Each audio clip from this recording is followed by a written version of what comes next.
Hello， 大家好，欢迎收看本期小白测评，我是王炯啊。今天这期视频呢，我们跟大家聊的是三星今年全系列的旗舰给大家专门来一期汇总。因为之前的这个视频呢，我们只跟大家这个体验过这个 Z Flip， 然后还有就是 S20 Ultra 啊。另外呢，这两台呢，我是刚刚把它凑齐一个 S20 Plus， 还有一个 S20。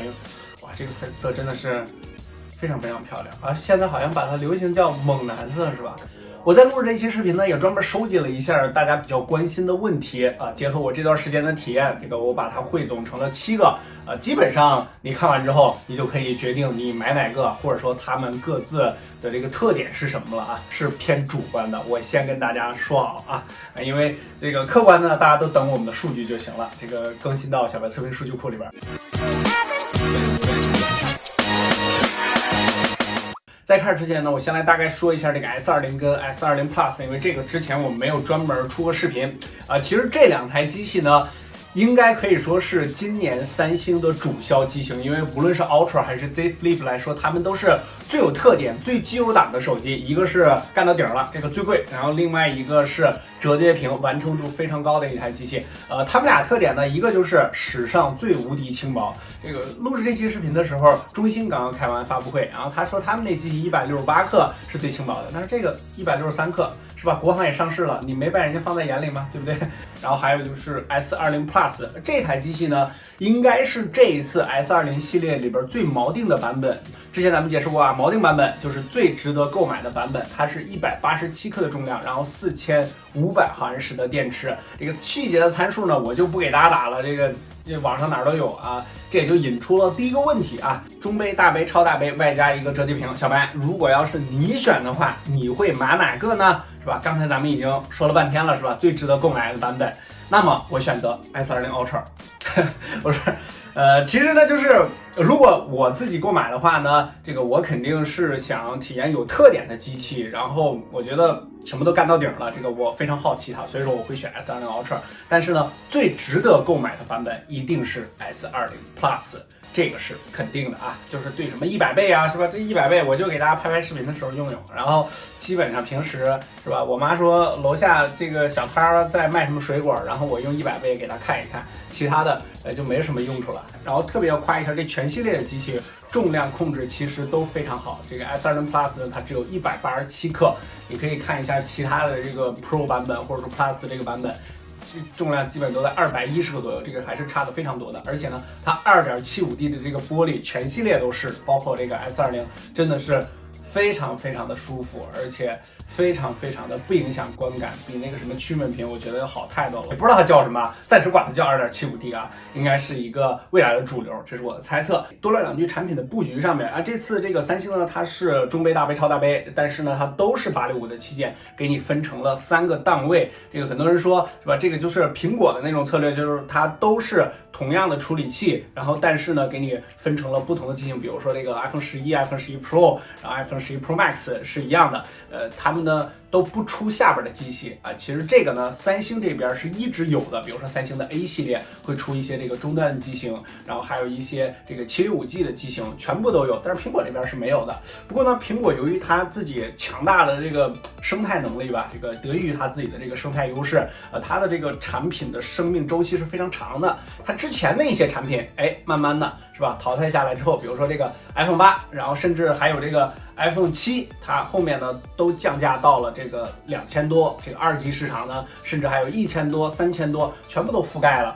就是你感觉苹果它一直在出旗舰，你也感觉三星一直在出旗舰，但是苹果是真的在出旗舰，它用它之前的旗舰降价，或者说2级市场、二手市场来覆盖低价位的区间，但是目前三星还做不到，所以说它把旗舰也分成了3个档位，但是它还是需要再出这个下面价格区间的一些机器来补充它这个市场的空间。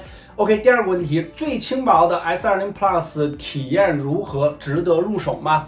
我觉得如果你是一个轻薄档或者是一个小屏档的话，几乎是你唯一的选择，因为它160几克，哇，真的是太轻薄了，这个手感真的就是无敌。就是拿了一圈国产这210克左右的这些机器之后，你再拿着这台手机，你就感觉哇，这个太轻了，就是好像没有了，是吧？这个我变大了，就是你感觉你自己变大了，真的很多。之前拿到黑鲨3 Pro 的时候，真的是感觉自己变小了，这个又重又大，这个实在是差别太大了。这台机器，比如说这个核心的120赫兹的屏幕，然后865 IP68的防水防尘，然后还有就是电池方面，它是屏比较小嘛，这个是4000毫安时的一个电池。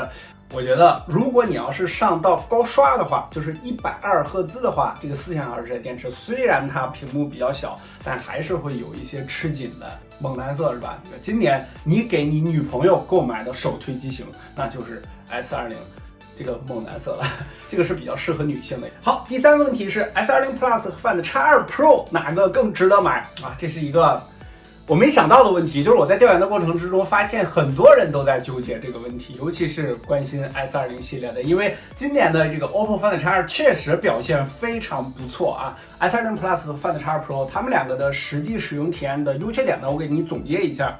首先在优点上 ，S20 Plus 呢要更轻一些，只有180几克，但是 Find X2 Pro 呢更重，但是它有这个素皮，这个是手感非常不错的，你裸奔使用，当然你要注意保护。高刷上呢，它们两个优化的都非常不错。然后 Find X2 Pro 这边的这个优势呢，最顶级的 OPPO 的这个旗舰，如果你买这个机器的话呢，一下是吧？这个干到底了买 OPPO 的机，但是你买这个三星的话呢，人家可能会说，哎，上面还有一个 Ultra 呢，你怎么没买呢？这可能是一个心理上的选择问题吧。然后还有就是它电池要更大一点，是这个4500毫安时的电池。还有一点在我个人看来比较重要的就是它屏幕这个 2.75D， 然后这个是这个曲面屏的屏幕，就是在解锁速度上 S20 Plus 的屏下指纹是真的非常非常的快，应该是我目前体验到最快的，而且它可以无需等待这个指纹的图标，直接往这个方向上大概一摁就忙结了，这个体验确实非常好。这个国产机希望跟进一下啊，其他方面就没有了，都是120赫兹顶级的这个高刷屏。然后第四个问题呢，就是全系列的扬声器和震动体验如何？这个呢，我直接给大家放一下，然后大家可以戴上耳机听一下。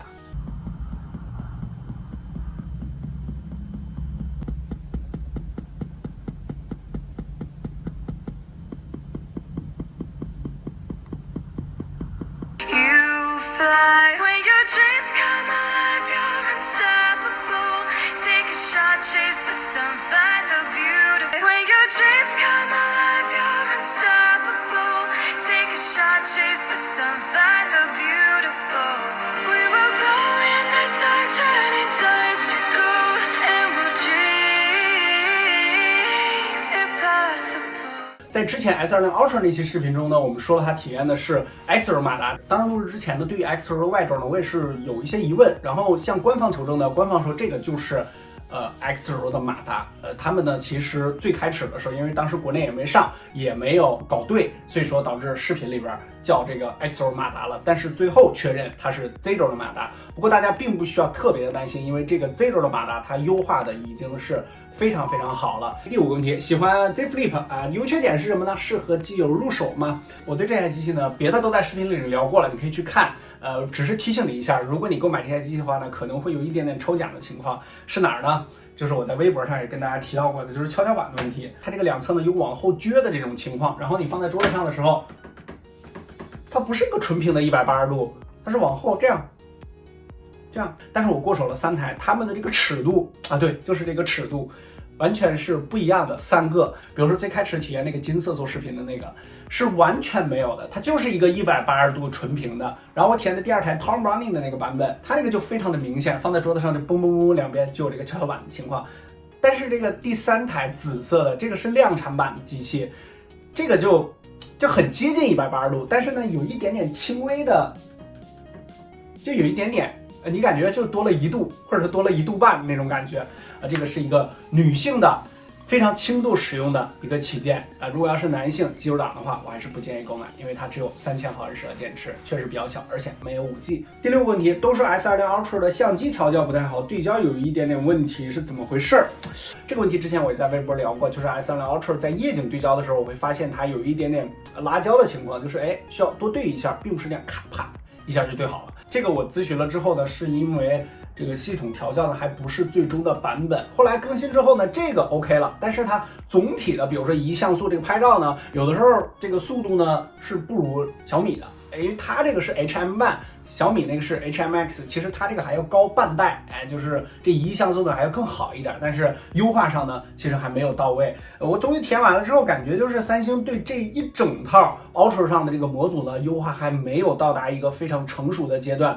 不着急的，就是想买 Ultra 的可以再等等，大概1个月的时间。你要是用吧，肯定是没有问题的，这个正常拍照是完全没有问题的。只不过是对于这么一个顶级的这套模组来说，优化的成熟度可能还没有那么高啊，这个就是你需要注意的。OK， 第7个问题，注意听啊，这个是大家最关心的，应该就是购买问题。我是买港版还是买韩版，还是买国行，还是等这个拼夕夕上车是吧？